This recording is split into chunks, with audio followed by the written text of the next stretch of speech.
All right, in a continued effort to try to get as much information out there as possible, if you hear snoring, Dakota is laying on the floor at my feet snoring. He sounds like he's farting, but it's really snoring. I want to continue to turn over as many stones as we can in this Charlie Kirk investigation because it is an ongoing investigation that it doesn't look like the FBI is interested in continuing to pursue because, as you saw from my video, hopefully, I don't know if you've seen it, on my High Impact Vlogs channel, I showed you what the FBI director, Kash Patel, said. They are convinced that they've got the guy, Tyler Robinson, and none of that official story makes any sense. So this is Nick from Valhalla VFT YouTube channel appearing on the Alex Jones show, and he does say a couple interesting things. The first thing is, where is all the blood on the hands of the guys who helped Charlie Kirk or were trying to help Charlie Kirk immediately after the bullet or whatever it was struck his neck? Watch this. Everything I've seen, this drives me the most crazy. As you watch this, guys, we're talking about a gunshot wound to the carotid artery. All of these guys. And look at this guy in brown right here with the striped shirt. Big old. I mean, he's smiling. He's acting like he just opened a Christmas present here. And I want you to watch it. Okay, we're handing things off, but as we're handing things off, no blood. No one has any blood on their hands. Who? So here's what I'm going to say, Alex. I'm not trying to point fingers or conspiracies, but I want to know, why did nobody try to save his life? No one there is stopping the bleeding. Not one person put their fingers in Charlie Kirk's neck or their hands. This is remember when you first came on 2 weeks ago, that's when all my security guys, they're all former special operations, they said, they don't, the way they run around like they have something planned, but it's nothing they've ever seen. They don't know the hand signs. They're picking things up. And they said that what they see is premeditation, but they don't know what it is. And now this no blood thing and the looks on their faces like they're taking a Sunday walk. This is weird. So again, I want to make it clear. For most of the viewers out there have not treated a human being that's been shot. Okay. Those of us that have know blood is everywhere, Alex. It is, I don't want to say the F word, everywhere. Blood is fucking everywhere. It's fucking everywhere. It'd have been over everybody's hands. It would have been over all of their shirts, pants, especially an artery shot like that. This seems reasonable to me. I don't know if you've ever been involved in an accident or you've dealt with an animal out of in the forest that has been bleeding, but somehow, some way, blood gets everywhere. I've never treated a gunshot wound in a person, but the way the video depicts it, if it's not CGI or whatever's going on there, there was just it was a fountain of blood. And then when you saw the pictures behind the table, you didn't really see a whole lot. So it makes you kind of wonder what's going on there. What was that stuff? Was that actually blood? And if it was, where did it go? Why wasn't it all over the front of his shirt? Why wasn't it all over everybody? We saw that Frank Turek, who's the mentor of Charlie Kirk, mentioned that he and 3 other people in the SUV that took Charlie Kirk to the hospital had to change their clothes and dress in the only thing that was available at the time before clothes were purchased and brought to them. They dressed in hospital scrubs to the point where there were people in the waiting room asking if they were a doctor. But there's no indication when they were taking Charlie Kirk to the SUV, there was no drops of blood, no trail of blood, nothing. So I think these are relevant questions. It's not possible that just no one has any blood on even their hands. So to me, what I want to know now is, you know why I was very suspicious about why we're not getting this high fidelity camera footage from right behind Charlie Kirk.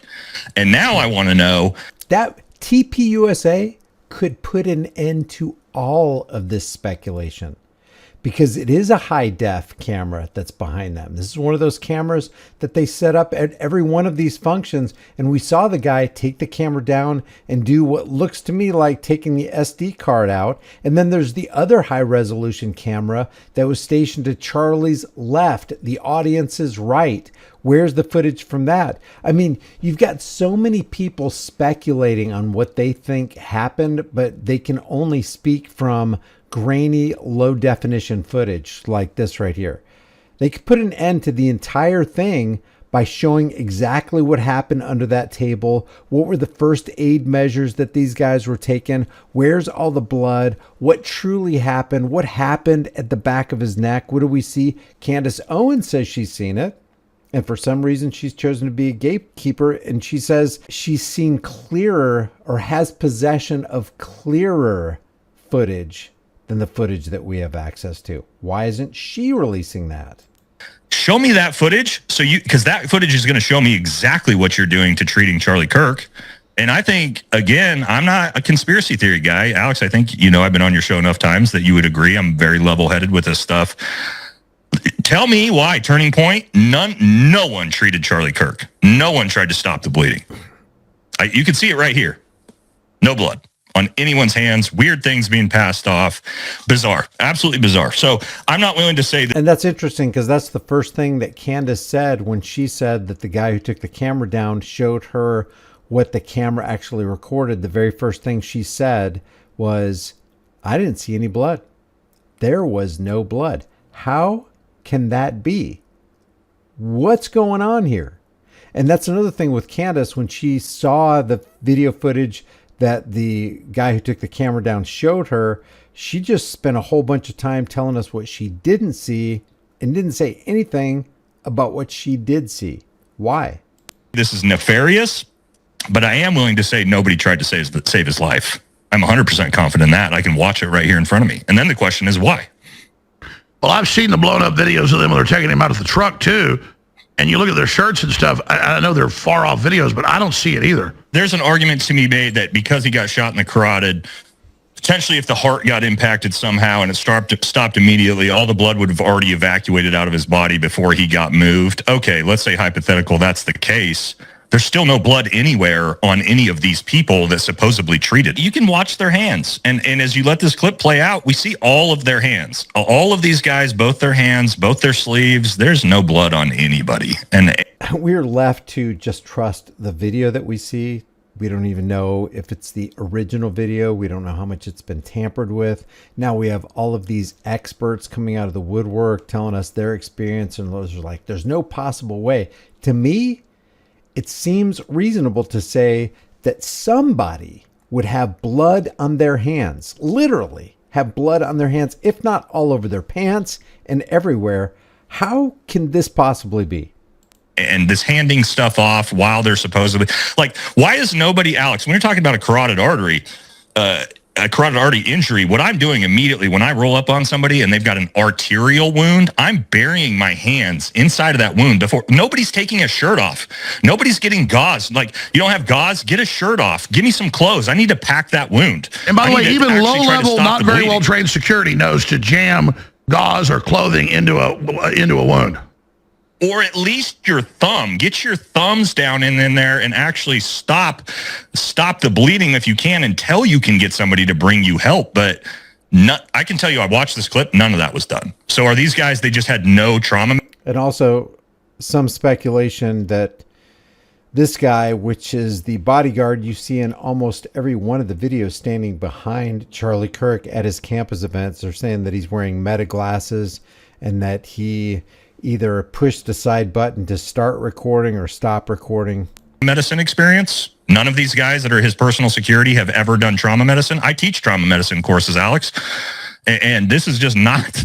But let's look at the body language of these guys. Their faces. I mean, I would show more concern flipping an omelet to make sure I didn't burn it. I'm not trying to be mean here. I'm watching body language. They look like it's funny. I know. And again, I'm not trying to say this is nefarious, but I am saying if this isn't nefarious, this is insane ineptitude. These guys have no idea. Yeah, what about adrenaline? I mean, I know even a wimpy guy, their buddy gets blasted like this. They'd have shoulders flared out. They'd be shaking. You'd see really serious faces, teeth bared. I mean, I know what people look like under a car wreck or anything, but people are like, I don't see the battlefield, like this thing. I don't see any of this. Well, I could tell you, I mean, having treated real casualties, you watch guys, even guys super experienced, like any Green Beret is insanely highly qualified in trauma medicine, right? And anytime I've done it, my hands are like this, Alex. And I mean, that's somebody that's actually done it shaking. My adrenaline's through the roof because you're empathizing with somebody blown in half. Well, and I don't have a lot of time to save this person's life, right? I don't have time to mess around and be handing shit off and just willy-nilly whatever I'm doing. Like, I would immediately have both my hands inside Charlie's neck, both my thumbs, identify where this laceration is in the carotid. My thumbs are on it, and I would be screaming at the guy next to me to take his shirt off so that we can bury something inside of his neck. Well, exactly. I've never been in combat like you, but I watched documentaries in Iraq, Vietnam, all of it, and talked to family members. You see that, people screaming, people yelling, even experienced medics, they care. It's a totally different, it's like this. Instead, these guys are like, I'm not the type of person to say, oh, this is nefarious, but I can watch that clip and you can watch that clip, and I'm sure everybody at home, even if you've ever done trauma medicine or not, listening to me explain it, now watching this is going to go, what the fuck? There's the other camera right there. This camera was rolling. They don't stop these cameras. This camera and the camera behind Charlie, where the heck is that footage? At an absolute minimum, I see massive negligence or incompetence. At a minimum. I don't think that's arguable from anybody who's been in the trauma medicine sphere to say this is not normal. And by the way, this right here, people are saying this right here is Charlie's hand. You see that? Let's take it a couple of frames at a time. So in forward, this hand comes up. How did if that's Charlie Kirk's hand, because it doesn't look like it's this guy's hand. It's definitely not this guy's hand, and it's not that guy's hand. There's only one other guy on the ground. That looks like Charlie Kirk's right hand. This is not normal. Let's look at it again. Yeah, it looks like his right hand. There's no blood on his hand either. My buddy Alex, who's an 18 Delta Special Forces medic, some of the highest trained trauma medicine. By the way, the guy talking right now is a former Green Beret, and he spent 10 years in the Army Special Forces. I saw a poll that I think it was 88%, and this was it had tens of thousands of, I forget where it was, tens of thousands of votes. Who believes the official narrative? And it was like 88% of average Americans don't believe it. I can't point to a single person I know that is just like, yep, FBI story, that checks out. I wanted to debunk some of the 30-06 sort of people have been trying to say, well, maybe it was a soft tip round or maybe it was a low grain load. We're talking about Charlie Kirk's steel neck debunked with our 30-06 ballistics test. Yeah, go ahead and introduce it. Yeah, so we did a ballistic test where we just used a regular 30-06 round with, I think it was 160 grain, 170 grain, pretty average round. I mean, we shot cow femurs wrapped in beef. It just exploded everything. It shot through up to half-inch steel, no problem. I mean, nothing came close. And again, my buddy Brian here is a precision rifle competition shooter, and he made a joke at the start. We had everything on the tailgate, and I asked him, what's going to stop a 30-06 round? And he said, nothing, including this tailgate, which is true.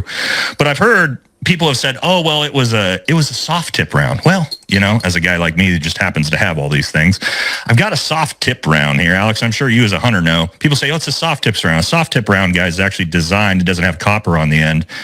It's designed to mushroom faster to create even more damage and an even bigger exit wound faster.